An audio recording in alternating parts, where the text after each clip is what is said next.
Oh, Mantutoy, kilala mo ba ako? Si Rosa ito. Ano, kumusta ka na?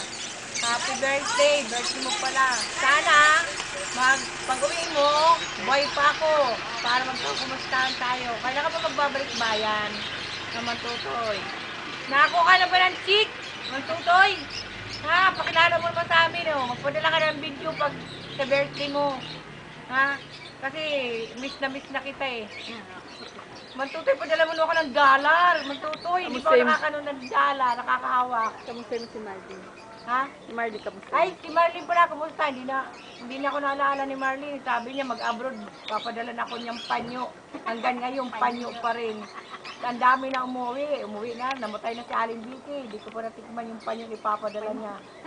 Sama na, best friend ko pa naman siya nung araw kami nila Alex. Walang hiya. Hindi na ako nangalaala. Oh, Marlene, mayaman ka na raw. Balita ko, padala mo na ako ng panyo. Baka mamatay na ako, hindi mo mapapadala ang panyo. Bungi na ako, Marlene. Hindi na ako nakakalabada. Baka gusto mo ako kumustay na. Hindi kami nakita nga nun. Sabi mo, bye-bye. Bye-bye!